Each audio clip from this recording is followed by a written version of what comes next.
On episode 313 of the Tennis Files podcast, you'll learn pro strategies and techniques with Coach Joel Myers. Hey there, this is Mehrban, your host. I hope you're doing well and playing a lot of tennis and improving your game.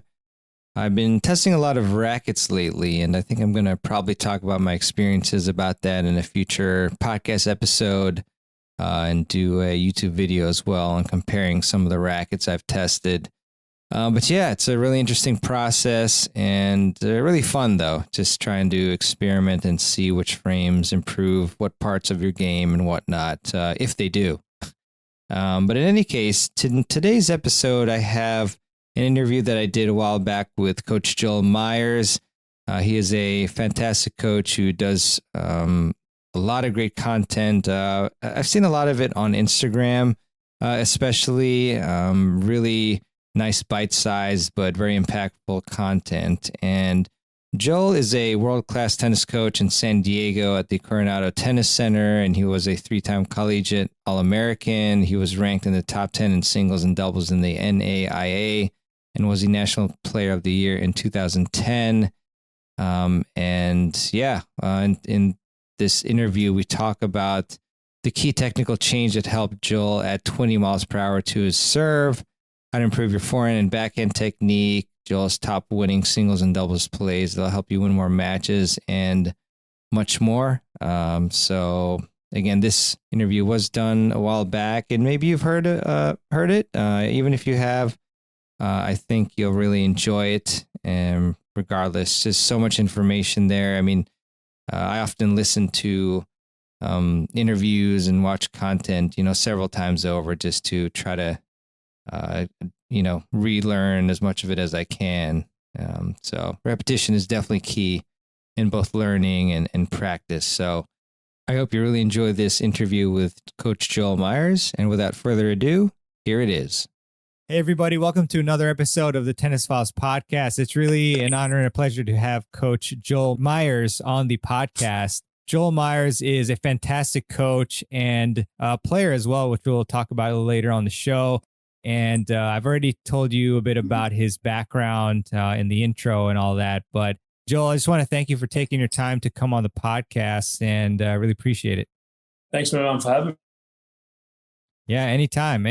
And so, on today's episode, we're going to talk about pro strategies and techniques. And I've noticed a lot of really great content, especially on your Instagram page, about how to just really level up your techniques and little seemingly, small tips, which actually make a huge impact in our games. But I want to, applaud you too on your social following that we were just talking about earlier. And you have, nearly 50,000 Instagram followers, which is mind blowing. I mean, I'm not close to that, but I feel like some of these traits of being a good tennis player could correlate with, your great following. So how did you build up your following on Instagram like that?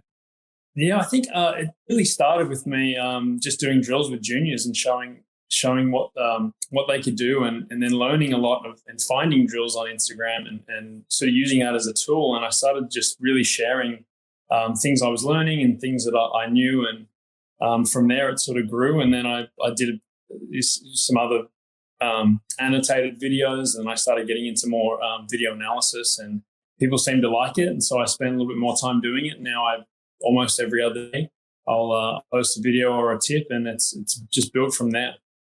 Awesome. Yeah, I think that consistency that you just mentioned is one big key for that. Was there any particular video that you feel really hit off with viewers? Is there any kind that you think is that your audience likes the most to see? There was some comparison videos. I mean, there was any time that Roger Federer or Nadal is mentioned, everybody loves that. Everyone wants to know why their forehand or their serve is so good. And a lot of fundamental videos or comparison videos.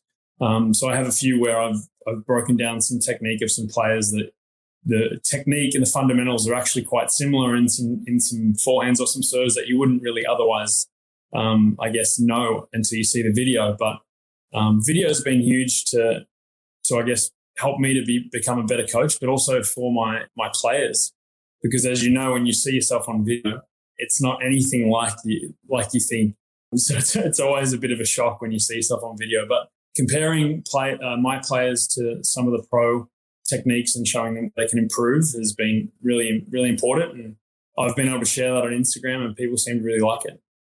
Yeah, no, I love that. I mean, I talk about using video a lot, and you're 100% correct. And like sometimes I think I'm hitting the ball great, flawlessly, and then I actually watch myself and I see, oh wow, I'm actually on my back foot, and I got this little hitch going on, and it's so it really helps improve yourself and your game. And it's curious with my guests, how you first ended up actually getting into tennis. Sometimes I get some interesting stories about that. Yeah, so I played basketball when I was very young, and I had to make a change because I got heel spurs. So I ended up changing to tennis because it would look lighter on my feet, and I was always really interested in the one-on-one aspect of tennis. I loved that if I won, it was on me, and if I lost, it was also on me. I didn't really like that about team sports where I could play poorly and the team could win, or I could do really well and the team could lose. So it basically was just a whole lot of me hitting on a wall, and I got pretty good at hitting on a wall. And then I started playing tournaments as a junior, and we traveled, and I ended up moving to Melbourne when I was really young for training. And I spent most of my time growing up at the National Tennis Centre there where the Aussie Opens played. And so I got to be around, see the best players in the world and be around some amazing coaches. And it sort of just ignited the passion to want to take it further. And then I ended up getting injured late in my junior career, and the next option was college. And then things sort of went really quickly. I accepted a scholarship over here at Point Loma Nazarene in San Diego. And then once I got a couple of years in, I realized San Diego is a pretty good place to be. And then I ended up starting my coaching business not long after I graduated, and I've been here ever since. That's awesome, man. Curious, when you went to the tennis center in Australia and you were exposed to a lot of the top players, like can you name a couple of them that you can remember training with and seeing? Yeah, we were always around the Aussie Davis Cup team. So Wayne Arthurs, Richard Fromberg, Leighton Hewitt, Mark Philippoussis, these guys, we all get to watch them really close up. And I think being able to see these pros really close up, you get a feel for, it's amazing how good they are, but also you feel like that's a goal and you can towards that. And I used to remember watching Agassi get to Melbourne very early, and he would practice with Brad Gilbert and always go out and watch Agassi practice. But in particular, one of the memories I had was watching him hit left-handed forehands. And I remember his left-handed forehand was unbelievable. You would think he was lefty if you had seen him do it. But it was just something that it's like, wow, they're so close. You're exposed to that. And I feel like if you are exposed to that, the goal isn't so far away. If you only ever see them on TV, I think it's tough because you don't appreciate the physicality and the hard work that goes into it. But you really appreciate how hard they work to get that good. Love that, Joel. And speaking of the left-handed forehand, I'm curious, a lot of people say that to practice your two-handed backhand, you should hit some lefty forehands. Is there any correlation between how good your lefty forehand is if you do practice that and your two-handed backhand? I think there is. I used to work on that a lot with my players, and then I sort of found a better way to teach it, which was more of once you set the racket head in the right position, it's more of a drop and a pull motion. And I found the analogy to be much more successful with my players, where it was more like you're dropping the racket head and pulling a rope through the finish. So you're not overemphasizing one hand or the other. I found that some players can get a little bit forced if they're just trying to work on the left hand. But I think it can be a really useful drill because you have to drop the racket head down, but you don't want to necessarily make a giant loop with the left hand to do it.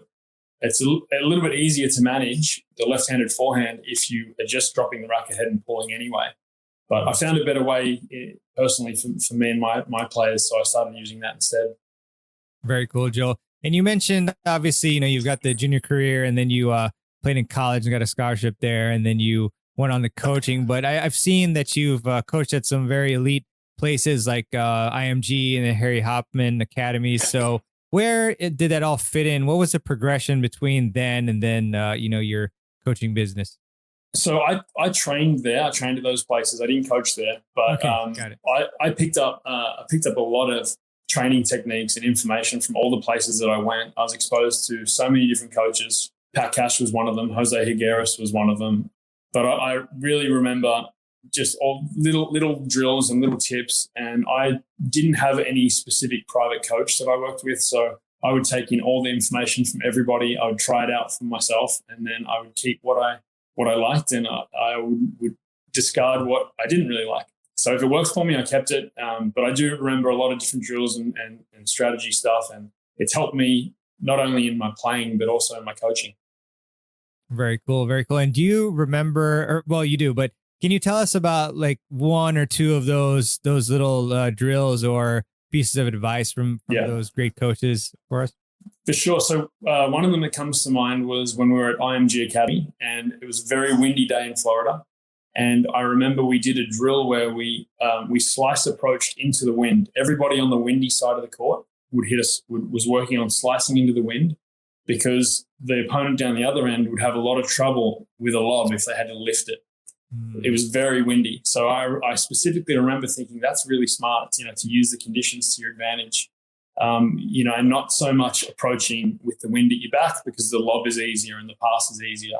So that was a very small one that I picked up. I do remember also when I was at Pat Cash's academy in Queensland, we did some video work on my serve, and he showed me that I had absolutely no load in my back leg, and I thought I had a good serve at the time. And this is when you would take a video, and then maybe a week later you would set a time to go and review it. It's not like today where you look at your phone and you can show your student right away what's going on. So I remember he took a video of my serve, lined all the loaded position against Sampras and Goran and players that were sort of taller as well. And he just showed me where my leg wasn't loading, and I was probably able to add maybe 20 miles an hour to my serve based on that. So there are a couple of things that I remember, and it sort of sticks with you when you have some success with something like that. Yeah, that's amazing.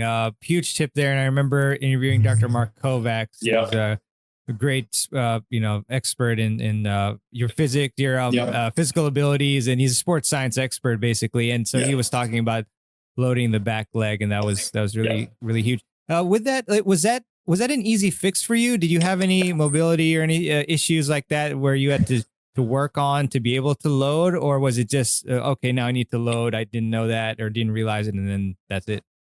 It took a while. So actually Pat's cue was to stick the left hip out, and that was what I was working on. I think if you know any of Mark's work, he says that cue is a little bit misleading, and you should really think about loading the right leg, which makes more sense. I sort of figured it out through trial and error. I was trying to really stick my hip over the baseline. But if you do load your back leg correctly, your hip will come out. So that's sort of an effect.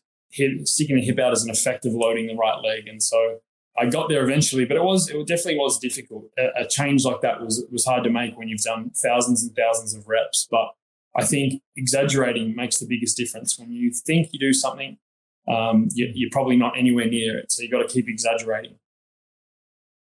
Yeah, I love that. I mean, that's something I've also noticed for myself, and it makes a huge difference. And I have a tendency to put too much weight on that front foot sometimes. But I guess on the topic of the serve, Joel, since I want to talk to you a lot about technique, personally, did you have any other significant changes on your serve technically that really made a big difference as well?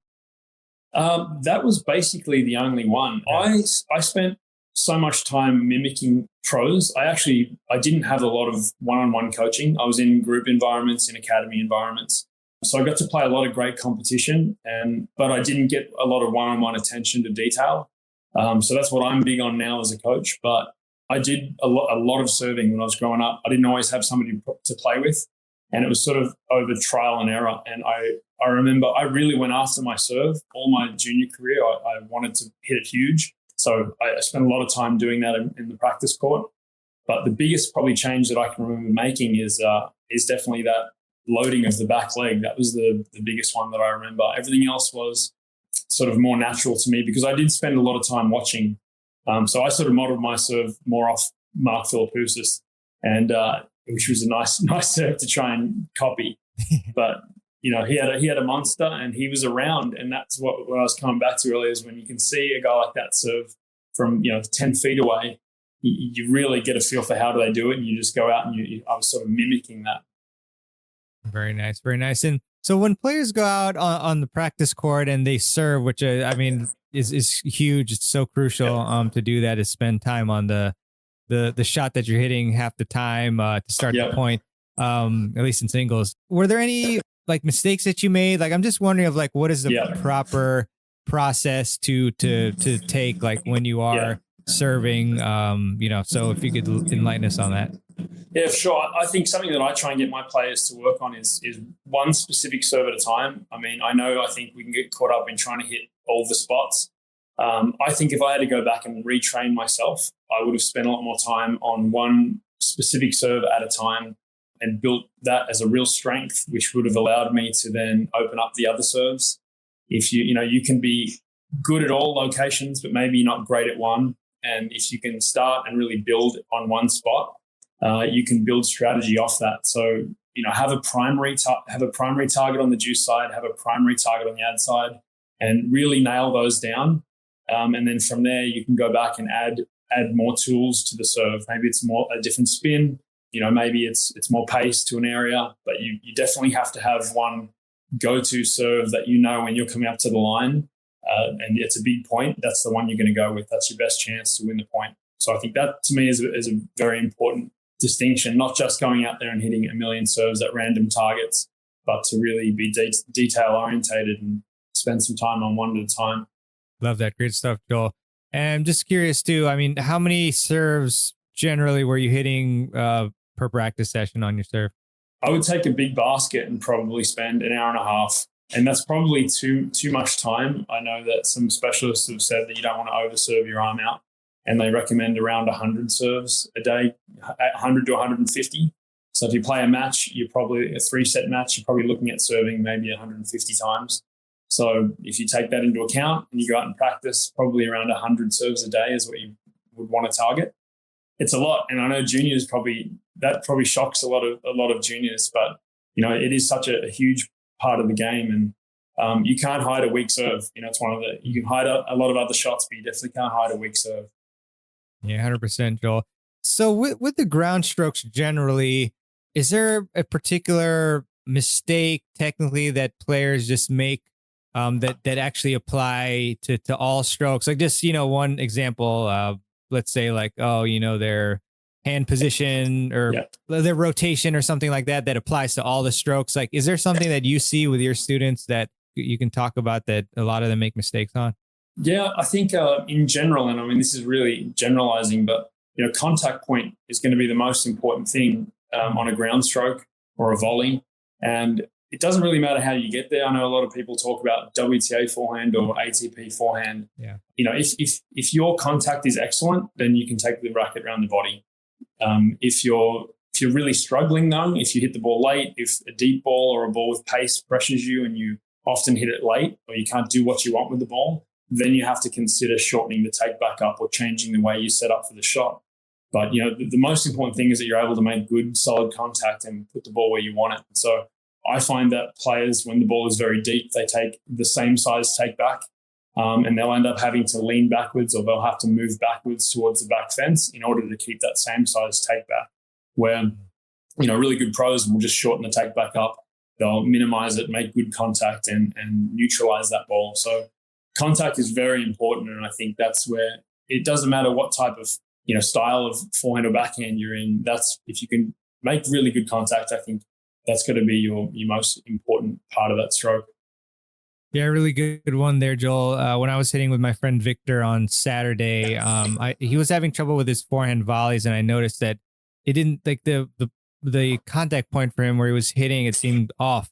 So he wasn't, hitting very good shots on that particular stroke. So how do you find that proper contact point? And then is it different depending on your grips and depending on the shots?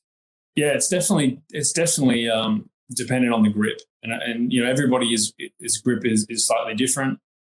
Some people are on Eastern or semi-Western or Western, and some people are in between those grips. So it's a really personal thing. But your footwork is related to that. You want to make sure you're moving your feet to get an optimal contact, but you still are going to have to change the size of your take back at a really high level. I mean, I think I posted recently a video of Del Potro where he's hitting two forehands, one that's very close to the baseline off a deep ball where he has a very short take back compared to his normal, monster hammer take back where the ball is shorter. But it just goes to show that, players must change the size of their take backs. And you'll see that a lot of times when they move from the French Open to Wimbledon in that 2 or 3 week period where they're getting off the clay and onto the grass, and they have to shorten the take backs because the ball skids through, it's a little faster. So, that's something that players have to keep in mind. If they want to play closer to the baseline, if they want to maintain their court positioning, then they're going to have to be very good with that. You can think of like a Roger Federer, for example, can play very close to the baseline because he can minimize those takebacks and just stay where he is and use the pace of the incoming ball. Got it. So for a player who's just kind of stuck in, they have the same exact take back, the same exact length and tempo, like what is the solution? I mean, do you just play around and practice? Like any insights on how to do that? Yeah, I mean, you can, to minimize the take back, to make them hold their positioning better, you can set up some markers behind the baseline. And, maybe it's 3 or 4 feet behind the baseline. You can play some points out or rally, and you don't allow that player to back up. So they have to prepare early. They have to shorten the swings. So that's one way to do that. Another way is to play points out where you're not allowed to go behind the baseline at all. That'll make you shorten the swing up even more.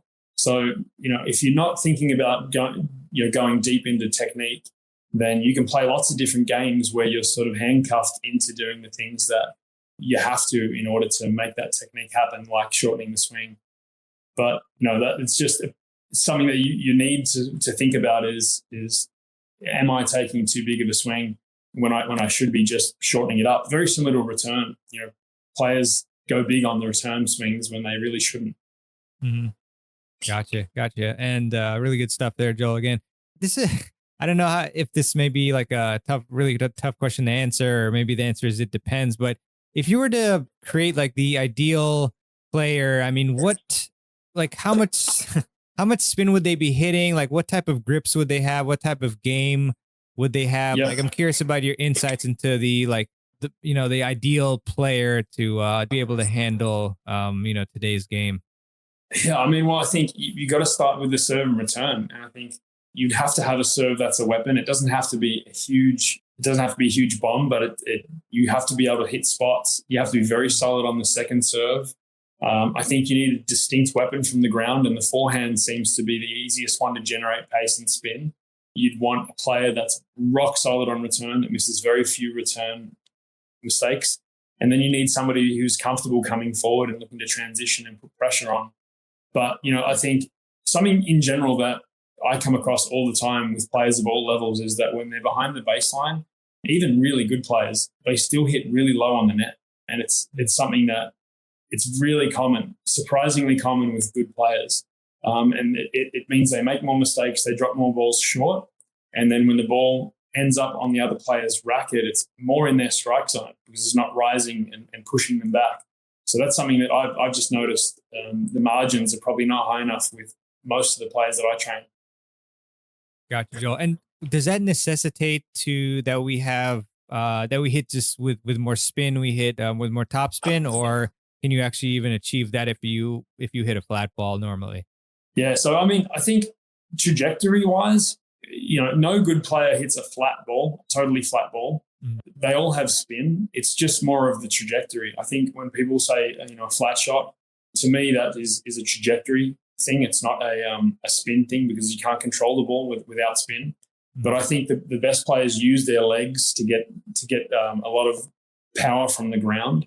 And, they're able to play above the net when they're behind the baseline in order to push their opponent back. And that way they don't have to go to smaller targets on the outside. As I think we all know, we've all played somebody who probably hits down the middle really deep, and it's very hard to do anything with that ball. So targets are huge, but it definitely makes it easier when you use more spin. It's very tough to be consistently hitting deep when you have a flatter trajectory.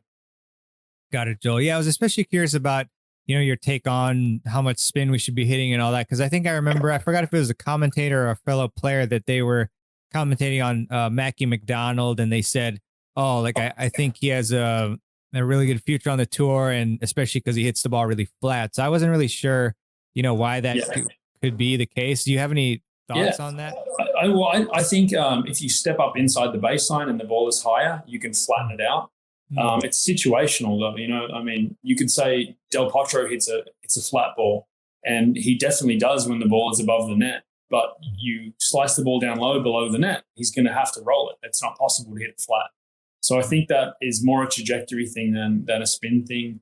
And I think sometimes players, when they watch TV, they see how hard these guys hit. Their only chance to hit similar speeds is to flatten the ball out, and it's just not as consistent, and they can't hit their spots as well. So when the ball is there to be hit, it's above the net, you're inside the court, you do have to drive it. But I definitely think when we think of flat, it's more trajectory than it is about the spin on the ball. Gotcha, Joel. So, I mean, with that in mind, where we do need to definitely be able to flatten out the ball as well as hit spin on the ball, are there any negatives to the Western grip, especially long term? Maybe if, as you get older, is that maybe too extreme of a grip for players overall, or do you think that's still a viable option? No, I mean, it can be. I think it's from, I had a Western grip when I was very young, and it was it's something I'm very glad that I changed, because I ended up being 6'6", so that's a problem when the ball's down low. But I'll tell you where there's a real weakness on a Western grip, and that's an out wide return on the juice side. When that ball gets out wide, it's very, very difficult for a guy with a Western grip to get the ball back in play. And also a lot of times they have to change to a much more extreme backhand grip. So there are pros and cons to all grips, but I don't teach Western. I start players in semi-Western and let them gravitate towards Eastern or a little bit over towards semi-Western. But it does make it a little bit harder to drive the ball when it's there to be hit. So, but it does make it easier to get spin early on. Yeah, that's a great insight, because you made me think of myself, because hopefully my opponents aren't listening, but when I get sliced out wide, it's tough for me sometimes, because I have, it's like a little tilted more towards the Western. So for my forehand, so when I have an out wide return, it's kind of tough. I have to kind of like flick it almost sometimes. So it is, pretty difficult as well. And those low balls also are tough too. So that's really good stuff there. So in regards to, like, say if a player, they have, a few technical flaws in a particular stroke, like what's your approach for going in and fixing that stroke to make it technically sound? I mean, the first thing is like, what's happening with it? Is it just hemorrhaging points? Is it a real problem that needs fixing? Sometimes it can be a decent technique and they just need to manage their game better. So you see a lot of players, they want to hit their backhand just like their forehand, but the backhand makes a ton of errors. So they need to make a change in how they approach the strategy from that side of the court. But, if there's a real glaring technical deficiency, then you have to go and spend some time restructuring it, and that can take a bit of time. Or you need an option if you're going to still compete. So if let's say it's a backhand, then you need to have a slice that can. If you have problems with the topspin, then you've got to have a slice that you can use as a substitute. But I think it's really important that if there is a glaring problem, that you go to fix it, and if there's not, maybe they just need a different way to think about how they're using that stroke on the court. Gotcha, Joel. And how about what's a good process for planning before a match? I mean, a lot of players, I think they just end up, showing up on the court and then trying to problem solve later on if they do at all. So what are some tips for us to properly prepare for our matches? Yeah, I think the biggest tip that I give to my players when they go into play is just to focus on the they I mean, there's a lot of times players go in and they really worry about winning or losing. Really, I think that affects everybody. They think they get a first round, they got to win the first round, or they've got to beat this player to get a UTR, and they stop focusing on what they need to do to win, and which is have a good performance and play good tennis. And I found that using visualization and thinking about the strategies and having a plan, and whether you write that plan down. I have a lot of my players actually go in with a notepad and pen, or they have a written guide, and these are the things that you're going to work on, and these are the things you're going to try and execute, and you're going to do your best to do that. And if you lose, that's fine. But it's very hard, especially with junior tennis, because I think kids feel so bad when they lose that they sometimes just, that's what they focus on is that they don't want to lose, or they need to win. But I think that's really probably the biggest tip, is to really focus on the tennis. What type of tennis do you want to play? Go out and try and play that tennis. So you shouldn't be happy coming off the court if you just spent 2 hours moonballing your opponent to death. Maybe it would have been better to lose that match going for your shots, and maybe you're better for the next match for that, because if you spend 3-4 years moonballing your opponents to death, that's 3-4 years wasted where you could have been developing. Yeah, I love a lot pretty much all of what you said there, and kind of reminded me of my junior days. I remember in particular, like just when I played certain players, like thinking about too many superfluous things, like, oh, like if I lose, and they're gonna talk about me, and like I've always beaten this player, and I'll they'll make fun of me or whatever. Yeah. And then also I remember also in college where I was up 6-2 5-1 in a Cornell Invitational. And it was my very first college match, and I was thinking, oh wow, it's going to be great to win, and then obviously I choked and lost. Yeah. And that's what happens to players, right? That's why players, they get up in the score, they get match point, and they think, oh, I'm at the finish line, and they stop actually focusing on, okay, where's this serve going? Where's this return going?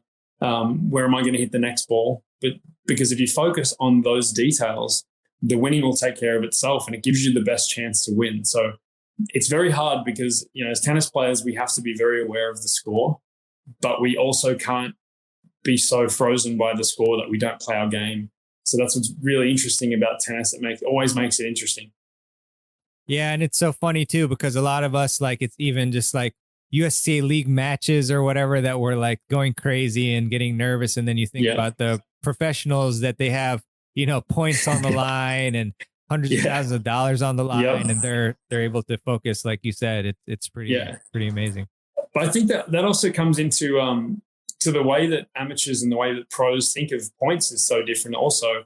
I mean, pros understand when they can take more risk based on the score. Mm-hmm. I think most amateurs probably play every point very, very similar. I also think that, pros they always think of two balls. They always think of the ball they're hitting, and they always think of the next ball. And amateurs, especially if you go down to 3-5, 4-0 doubles leagues, a lot of times they're thinking about just making the ball they're hitting, and that's it. And you'll have these long extended rallies where nobody's poaching. If it's doubles, nobody's coming to the net. And it's almost like a badge of honor. I played a 4-hour doubles match today, and it's like, no, that just means you're in a pillow fight, basically. Right. Yeah. No, I totally. I mean, like I was at a sectionals tournament last year, and I was seeing these 3-0, maybe the women's player, not knocking on any particular division or anything, but it was just like the two baseliners were just hitting back and forth. The two net players were just watching, and as a coach, just not willing to take any risk. That's you have to take some risk, and if you allow the scoreboard to dictate when you take that risk, then it frees you up as well, because you have to understand that 30 love, when you're up 30 love, it's definitely different to when you're down 30 love. So you can't play every point the same. And if you and your partner, if you're a doubles player, if you and your partner talk about that, then you can sort of strategize and play better tennis. Great stuff, Joe. So in terms of singles and doubles, I mean, maybe the answer is obvious, but is singles like a totally different game from doubles? What would you say? Yeah, they're very different strategies. Singles, as we were saying earlier, you can play much higher above the net. You can sort of, the point can develop in definitely more ways typically than doubles. I think doubles, it's pretty set in what you're looking to do against your opponent. So one of the big keys to doubles is playing as a team and not playing doubles like singles, which means that the net player has to be more involved in the middle, which means that, the serve locations are very different. For instance, in singles, you're typically trying to pull the player off the court to start the point. But you don't do that as much in doubles, because if you go wide in doubles, you're opening up angle for return. So it is very different. There are some similar skill sets, and they definitely can complement each other, but it's a whole different strategic animal. Yeah, for sure. I mean, as a player, I played pretty much 98% singles, and I was mostly a counterpuncher, I'd say. And yeah, it was a tough transition to doubles. And, with certain players, I would comfortably just chip back my returns. And then, if you do that, it's going to be destroyed. So most of the time anyway. So yeah, it's definitely a different game. How would you suggest players who are singles players adjust? Like, what types of things should they be doing to better acclimate themselves to the game of doubles? I mean, for sure, like you just hit on it, like work on the return. The return is, it should be locked in hard and low over the net. And you have to be a little bit more aggressive with the return in doubles because of the danger of that net player on the first ball. So, you have to play closer to the baseline typically. You don't want to play super far behind the baseline because if you do, you're not as effective. The net player can sort of poach, and the front of the court on your side is also a problem.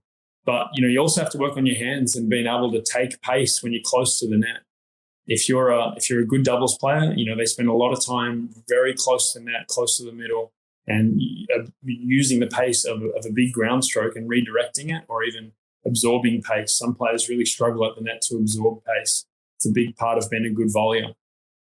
Yeah, thanks for that, Joel. And speaking of that, and again, obviously I'm not trying to act like I'm an amazing player. Like I struggle sometimes on the back end volley in particular.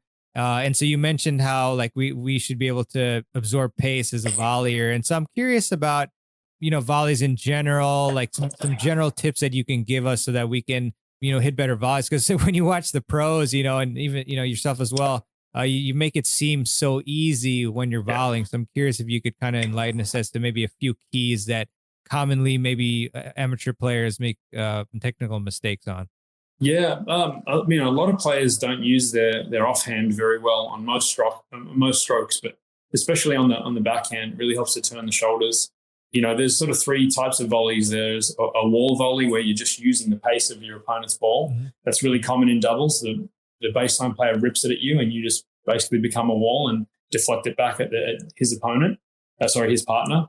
There's also a cut volley where you're at the service line approaching. You've got to keep the ball nice and low, so you've got to apply some backspin to that ball and keep it skidding through the court. And then there's the catch volley where you're taking pace off the volley, and that's where you're trying to keep the racket head up and come around the ball and sort of angle off by using the opponent's pace. So there's sort of three main volleys there, and you've got to be proficient at using all of those. But I definitely think that using spin and being able to use the ball's force that's coming at you is very important. Leading with the edge is something that I get my players to do a lot when they go for their volleys. Not leading with a square racket face, so that would be a wall volley. But if I need to angle it or I need to take some pace off the ball, then I'll lead with the edge, that front edge. So if you're in a ready position, that edge that's pointing at the net, that's going to lead. And if you can get your feet to the ball as well, you'll be able to absorb some pace and find some angle. And that's a huge volley for singles, but also for doubles. Gotcha, Joel. That's great stuff. With the volley, is there any other acceptable grip than the continental? Like, do you have any players who they have like an Eastern or something like that, and you just say, you know what, this looks fine? Or do you always have them use the continental? Yeah, look, it depends if it's a problem or not. I definitely have some of the ladies that I coach that will use a different grip on volleying, but they can do it fairly well. So, it depends on their level and their aspirations, but why would we change something that they can do well? And I think we don't need to change everything if it's working. I mean, ideally, you would be in one grip for half volleys, overheads, anything up at the net in the front of the court. But if you happen to be able to do something very well and you don't need to change that, and you don't have aspirations to play at a very high level, then I think that's okay. But it really depends on your goals and the level of competition, because as you know, you're not really going to get away with volleying like with a forehand grip if you're playing super high level, but maybe you will at a certain level of doubles or social tennis. Yeah, that's a great point to kind of define your goals or where you want to be at, and then you might not need like amazing technique. Yes. You just use strategy and all that. Yeah.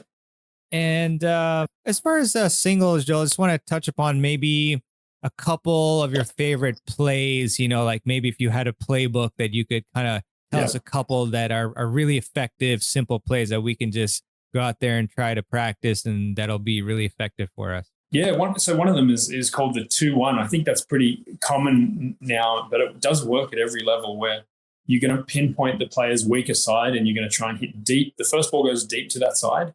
The second ball, you would look to upgrade to your best shot. So for most people, that's a forehand. If you can hit the second ball with a little bit more direction and run them off again on their weaker side, it'll open up a hole on the other side. And that's where you go with the third ball. So it would be two. Let's say I'm playing you and your backhand is your weakness. Then I would try and go deep to your backhand in the first one, wider to your backhand on the second. And now you're off the court and I have a hole to attack. And even if your forehand is your best stroke there, you're on the run to hit it. So you're not going to be as effective. And I'm probably going to be able to get a forehand on the next ball, which I can go back to your backhand. So that's a really good pattern to practice is the 2-1 pattern. And sometimes, you'll see it a lot in the pros, but sometimes it becomes a 3-1 if the opponent is a fast recoverer or you don't get the second ball wide enough. Sometimes it's a 4-1, but it's that's a play in singles that you should be looking to use a lot, actually.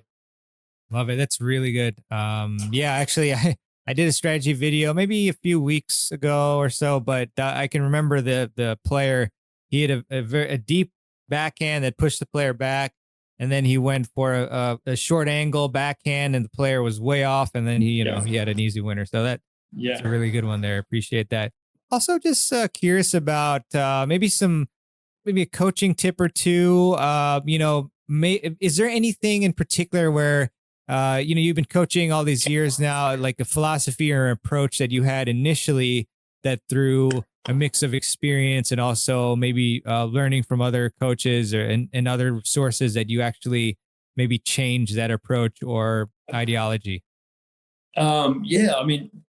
Definitely all the data that's come out on rally length has changed how I coach significantly. I mean, I used to spend a lot more time rallying ground strokes, and then Craig O'Shaughnessy, basically his data came out, and I've been lucky enough to become friends with Craig since about 2015, and so I've kept up with all the stuff that he's put out, which is amazing. But it's really changed, definitely how I approach practice, even for juniors going forward in their development, because we don't spend as much time doing longer rallies. We definitely work on the serve and the return more, even from a young age. And all of the technique that we do, we always give it a strategy theme. So if we're working on a backhand technique, then I've got to target up at the middle of the ad court, for instance, and I told her or him why that we're doing that. So we can draw an error. So there's a lot of things that's changed in regards to the data and how I've approached coaching. But I think the thing that's remained constant for me is that you can't get better at everything every day, but you can get better at one thing every day. And that's been my sort of philosophy, is good, consistent improvement. And it's only little things. If you're having a tough day on your forehand or your backhand, then let's get you better at the net on a volley. So every practice that you have, there's something that you've added to your toolbox. Yeah, that's great stuff. I forget if it was Bruce Lee or somebody else who the quote that said, like, I fear the man who practices the one kick 10,000 times rather than somebody who practices 10,000 different things, something like that. Probably butchered it.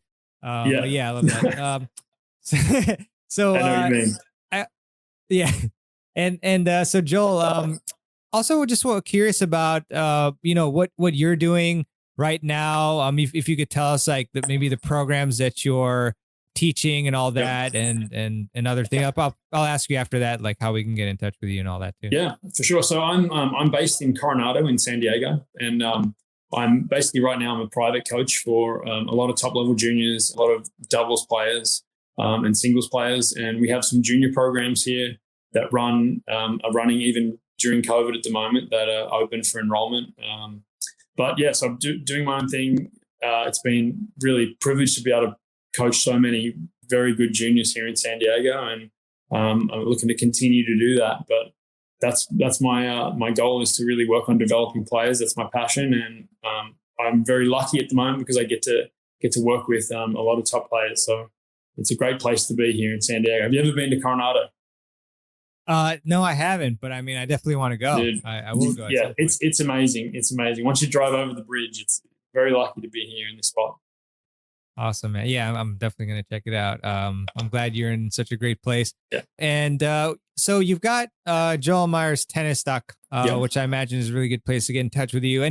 Any Yes. other places as well for us to be able to follow you and see what you're doing? Yeah, so you can, I'm pretty active on Instagram. It's probably my main one. You can follow me at Joel_Myers_tennis, or at Twitter. I'm also on there as well. So it's Joel Myers Tennis. But I like to update stuff, like share drills I'm doing, players that I'm working with, and things that I'm learning. So I understand that this is a big learning experience, and it's something that I've been happy to share with people, and they seem to like it. So I'll keep doing it. Yeah, I think they really like it. I mean, I was checking out your website, obviously, before the interview, and I saw, some amazing people commenting, basically giving you a testimonial, like Coach Peter Smith from USC, and then Craig O'Shaughnessy that we talked about, Paul Anacone, Marcus Willis, who played Federer in Wimbledon, Legend. and Dr. Mark Kovacs. Yeah, Alistair McCaw. So really Yeah. impressive stuff. The way you've built everything up, Joel. And I wanted to ask you too about, interesting question, but if you were to be able to put up a huge billboard in, let's say in Coronado or any like huge city in California that would be seen by a ton of people, what would you write on it to tell people? What would I write on a big billboard about myself or about tennis, or? Just in general, like to basically it would be something that you think would actually really help people, whether it's with tennis or just generally. In tennis, I would say, and I like to remind my players of this, that if you win 55% of all the points you play in the match, you're going to win 6-3, 6-3. So that's on average. So be nice to yourself. Allow yourself that 45%, points lost, because a lot of people can't do that. They're too perfectionist for our sport. You really can't be a perfectionist in tennis. You got to be easy on yourself. Realize that 55% is a very good day. 3-3. I mean, we'd all take a 3-3 win over anybody. So, you understand that, and you'll be a much better tennis player. Awesome. Yeah, I really love that. Yeah, I mean, we're not machines. You see people missing 2 shots in a row and they're going ballistic. It's like, you still. Well, I think most... that's data that like Craig has, right? And so he brought it out that almost every year it's like 55% of the points is what the world number one win, men and women. And then he put out the stat that I think it was Nadal wins 56% at the French Open, and you're just like, that's insane. He's won 13 French Opens. He's won 56% of the points. It's absurd. So if you're the type of player that struggles mentally on court, you can think about that differently, and it's not perfection you're looking for. It's 55%. 100%, Joel. So yeah, I mean, is there anything else that you want to just let the audience know about, or give them wisdom about before we sign off? I guess I know you have a lot of stuff to do. You're a busy man. So anything else? To let No, I think we covered it, man. I just want to say thanks for having me on. I've listened to many of your podcasts to get a lot of information, and you've been an awesome resource for tennis coaches and players, and I think everyone really appreciates that, because it takes a lot of time to do this stuff. So I appreciate you having me on. Thanks, Joe. Really appreciate it. I mean, again, you do an awesome job. Like, you guys should definitely check out joelmyerstennis.com, and also definitely Joel's Instagram page, which we will link up in the show notes, because there is a ton of great videos and instructional videos where Joel breaks things down. I think there was one on the two-handed backhand that was really enlightening for me as well. And, there's tons of strategy stuff, and you're going to see a lot of these best players in the world, their technique getting broken down, and Joel hitting shots and teaching you as well. So thank you. It's really great stuff. And Joel, before we go, what is your Instagram handle again? It's at Joel_Myers_tennis. So it's cool. At Joel_Myers_tennis. Beautiful. Awesome. Well, Joel, thanks again for coming on to the podcast, and appreciate your time, and keep up the great work. And I'm sure we'll talk again real soon. Absolutely. You too, Mehrban. Thank you. All right. I really hope that you enjoyed my interview with Coach Joel Myers. And if you're curious about any of the links mentioned, then you can go to tennisfiles.com/podcast or tennisfiles.com/313 to find those links and click on them. And if you enjoyed this episode, I really would appreciate it if you would leave a review for the show on to Apple Podcasts or any app you use to listen to the show. But Apple Podcasts does drive the visibility of the show and the rankings and so forth the most, we find. So you can do that at tennisfiles.com/Apple Podcasts and really appreciate it. Also, just want to leave you with a quote as I do at the end of every show. And this one is by Jim Quick, who's known for a lot of great content regarding, the brain and learning and things like that. And Jim says, if knowledge is a power, then learning is a superpower. Really good one there. So definitely knowledge, learning, and then putting that learning into action. Super important there. All right. Well, thanks so much for listening. Looking forward to bringing you more great content. And also we have the City Open next week. So that's going to be super exciting for me. It's a local tennis tournament here in the DC area, actually in DC. So that'll be super fun. All right. Have a great one. And I'll see you on the next episode of the Tennis Files podcast. This is your host, mehrban signing out.